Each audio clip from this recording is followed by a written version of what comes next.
E aí? Quem está na jornada dos concursos de alto nível sabe muito bem que algumas legislações são verdadeiros campos minados. Pois é, hoje a gente vai mergulhar de cabeça no decreto do ITCMD de São Paulo. A ideia é dissecar aquelas questões que as bancas, elas adoram usar para separar quem realmente está preparado. Para a gente já começar aquecendo, que tal uma pergunta? Parece um enigma, né? Mas olha, isso aqui é o pulo-suco das provas de concurso. O que o excesso de meação e a renúncia de herança têm em comum, pensando na lógica do ITCMD? A resposta, ela revela muito sobre as sutilezas da lei e é exatamente esse tipo de raciocínio que as provas mais difíceis cobram. Guarda essa pergunta aí, porque a gente vai construir essa resposta juntos ao longo da nossa análise. E aqui está o nosso mapa da mina, o nosso plano de ataque. Vamos passar rapidinho pelo desafio geral, que é o ITCMD, e logo depois vamos desconstruir uma por uma 4 das pegadinhas mais clássicas, aqueles fatos geradores que se escondem, sabe? A confusão entre isenção e não incidência, os detalhes da base de cálculo que mudam tudo e, claro, os prazos e as multas que podem custar muito caro. Então vamos lá. Primeiro é preciso entender a natureza do desafio. As bancas de concurso, especialmente as mais exigentes, não querem só saber se a alíquota foi decorada. Não. Elas criam questões super complexas, baseadas no decreto do ITCMD, para testar a profundidade do entendimento, a capacidade de conectar os conceitos. E é exatamente por isso que estamos aqui hoje. Dominar essas nuances que a gente vai discutir, olha, não é só um diferencial, é uma vantagem competitiva decisiva. É aquele detalhe que vai garantir o ponto que coloca o nome na lista de aprovados. Vamos para a nossa primeira pegadinha. O fato gerador do ITCMD parece óbvio, né? Morte ou doação. Simples. Só que a lei esconde umas situações que, para um olhar mais desatento, nem parecem transmissões que pagam imposto. E é aí que mora o perigo. Pensa só nesse cenário, que é um clássico de prova. Um casal se divorcia e, na hora de dividir os bens, um deles acaba ficando com uma parte maior do patrimônio. Intuitivamente, parece só um acordo, certo? Mas a pergunta que a banca faz é: essa diferença aí, isso configura uma doação? Será que incide imposto aqui?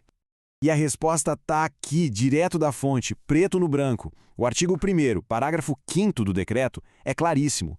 Sim, o valor que ultrapassa a meação é considerado fato gerador do ITCMD.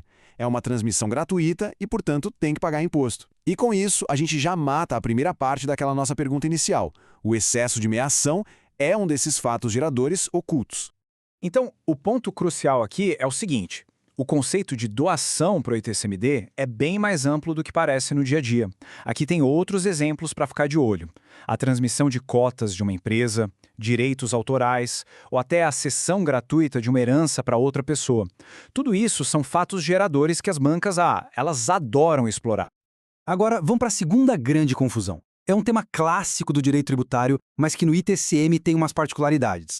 As bancas amam criar questões que testam se a diferença entre não incidência e isenção foi realmente internalizada.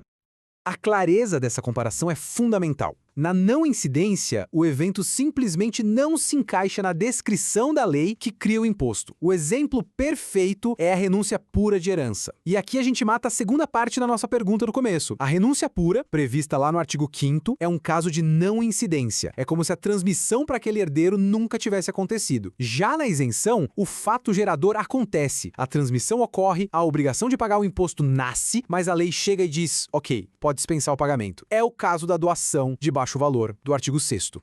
Olha, se for para guardar uma única coisa sobre esse tópico, que seja esta frase aqui. Não incidência. A obrigação tributária nem sequer chega a existir. Isenção.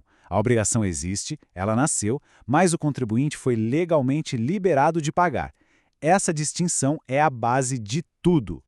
Partindo para a nossa terceira pegadinha, um ponto onde muitos erros acontecem: a base de cálculo. É aqui que se define o valor sobre o qual aquela alíquota de 4% vai incidir. Errar aqui significa errar todo o cálculo do imposto. A regra geral, segundo o artigo 12, é até simples. A base de cálculo é o valor venal. Mas o que é valor venal? O próprio decreto já explica. É o valor de mercado do bem na data do fato gerador. Ou seja, na data do falecimento, no caso da herança, ou na data do contrato para doação. E aqui vem aquela pergunta que gera muita dúvida, na prática e nas provas. Se o falecido deixou um patrimônio de 1 milhão, mas também deixou 200 mil em dívidas, o imposto vai ser calculado sobre 1 milhão ou sobre os 800 mil que de fato vão ser partilhados. E essa é uma das regras mais contraintuitivas e, justamente por isso, uma das mais cobradas. O artigo 14 não deixa margem para dúvida, as dívidas não são abatidas da base de cálculo do ITCMD. O imposto incide sobre o valor bruto dos bens sem considerar as dívidas do espólio. Isso mostra como a lógica tributária às vezes segue um caminho diferente da lógica do direito civil. E depois de encontrar a base de cálculo certinha, aí sim a gente aplica a alíquota. Em São Paulo, como diz o artigo 29, essa alíquota é fixa, 4%. Um número fácil de lembrar, mas que só adianta alguma coisa se a base de cálculo estiver correta. Chegamos à nossa última pegadinha, e ela não é menos importante. Em direito tributário, tempo é dinheiro, literalmente. Perder um prazo no inventário não é só um problema burocrático, gera consequências financeiras diretas e bem pesadas. Vamos ver a linha do tempo. A contagem começa com o falecimento, que é a abertura da sucessão. A partir daí, a família tem 60 dias para dar entrada no inventário. Segundo o artigo 38, se esse prazo for perdido, já incide uma multa de 10% sobre o valor do imposto. E a coisa piora, viu? Se o atraso passar de 180 dias, a multa simplesmente dobra, vai para 20%. Esse gráfico aqui deixa bem claro o peso dessas multas. É um salto enorme. Uma multa de 20% sobre o imposto pode ser um valor bem considerável, um custo que seria totalmente evitável se o prazo legal fosse cumprido. E as bancas, claro, adoram criar casos práticos com esses prazos para testar a atenção aos detalhes. Então, vamos recapitular os pontos-chave. Primeiro, os fatos geradores vão muito além do óbvio. Segundo, não incidência e isenção são coisas completamente diferentes. Terceiro, a base de cálculo é o valor bruto, sem descontar dívidas. E quarto, os prazos do inventário são fatais e as multas são pesadas. E respondendo de vez à nossa pergunta do começo, o que o excesso de meação e a renúncia de herança têm em comum? Ambos são exemplos perfeitos de como a lógica do ITCMD desafia o senso comum. Um é um fato gerador onde não se espera, e o outro é a ausência de um fato gerador onde se poderia esperar. Dominar essa distinção é o que as bancas de alto nível esperam. Ao dominar essas pegadinhas do ITCMD, não se está aprendendo só sobre o imposto, mas desenvolvendo um jeito de pensar, de ler a lei buscando as entrelinhas. E isso deixa a gente com uma reflexão final. Que outro tributo, sei lá, talvez o ICMS ou o imposto de renda, esconde armadilhas parecidas que, se a gente desvendar, podem ser a chave para a aprovação? A busca pelo detalhe, essa nunca termina.